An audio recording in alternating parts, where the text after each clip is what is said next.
16h-18h sur Europe 1. Stéphane Bern et Mathieu Noël. Historiquement vôtre. S'il est un dessert que je déteste, mais alors que je déteste, c'est bien le crumble. Non. Le détecteur de mensonges fonctionne. Oh mon Dieu. Le crumble, mais d'où ça vient, Olivier Pouls? Je vais Qui a vous le inventé dire cette dans merveille? un instant. Alors, il y a un indice. Crumble. C'est pas français, c'est pas du vieux français, hein, vous en doutez bien. C'est anglais. C'est de l'anglais. Et qu'est-ce que ça veut dire crumble en anglais? S'écrouler. Ça veut dire oui, c'est frité. C'est frité, voilà. C'est frité, puisque évidemment la pâte à crumble était fritée. Donc, pas besoin d'aller aux États-Unis, mais simplement en Angleterre pour trouver les origines du crumble. Et c'était pas un plat qui remonte à la nuit des temps, comme beaucoup de pâtisseries au demeurant très compliquées. Le crumble a été inventé durant la Seconde Guerre mondiale, figurez-vous, à Londres. Oui, c'est donc très contemporain. Et durant cette période, eh bien, les hommes, beaucoup d'hommes étaient absents, donc les femmes avaient beaucoup moins de temps pour faire de la cuisine. Et puis surtout, il faut bien se rappeler que pendant la guerre, Londres a aussi été bombardée. Il y avait les couvre-feux. Alors les choses s'effritaient, mais surtout on avait beaucoup de difficultés pour s'approvisionner, trouver de la nourriture et notamment trouver des œufs, du beurre, enfin tout ce qui était... Ah, j'aurais pas pu avoir mon crumble poire chocolat. Non, probablement pas. Et donc il a fallu inventer cette recette avec les moyens du bord, une pâte extrêmement simple qui ne contient que 3 ingrédients que je vais vous donner dans un instant et dans les bonnes proportions. Et oui, puis, c'est mieux pour une recette, oui. On mettait les fruits qu'on pouvait trouver. Alors, traditionnellement, on fait le crumble aux pommes aujourd'hui, mais on peut faire un crumble de fruits rouges, on peut faire un crumble de pêche, de tout ce que vous voulez.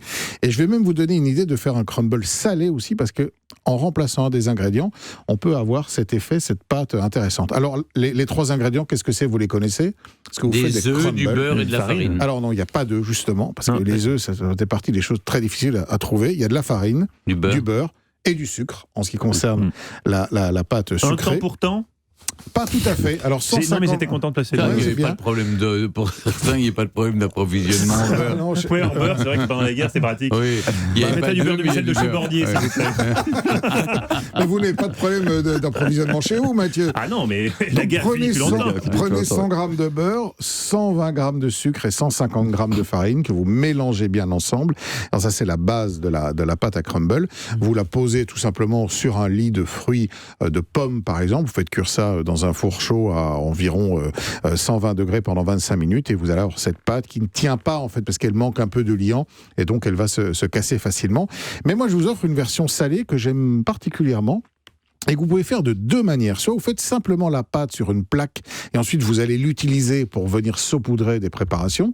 Soit vous pouvez, comme on l'a fait tout à l'heure pour un gâteau, eh bien la mettre sur des ingrédients. Avec du sucre. Alors non. Et non, voilà. c'est le sucre qu'on va enlever.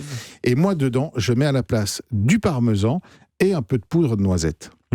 Et donc on a une version salée. Bah oui. Donc la farine, le beurre, le parmesan et la poudre de noisette, de la même manière. Et vous posez ça sur les fruits? Et alors non, là je pose ça sur des légumes. Ah ben voilà. Je fais une poêlée avec des courgettes, avec un petit peu de tomates, avec une aubergine. Je fais compoter tout ça, et par-dessus, je rajoute ma pâte à crumble salée, j'enfourne ça pendant 25 minutes à 200 degrés, et j'ai un jeu de texture qui est vraiment sympa, puisque cette pâte à crumble, elle reste évidemment croustillante.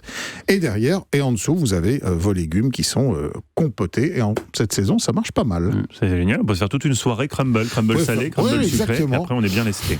Bon, il y a de la farine, il y a un peu de beurre, il y a un peu de calories, mais après que tout... les bonnes choses de ma grand-mère. C'est du plaisir. C'est du plaisir. Merci beaucoup Olivier, on retrouve toutes vos recettes sur le site europe1.fr et on vous retrouve demain autour de la table des bons vivants de Laurent Mariotte de 11h à 12h30 sur Europe 1.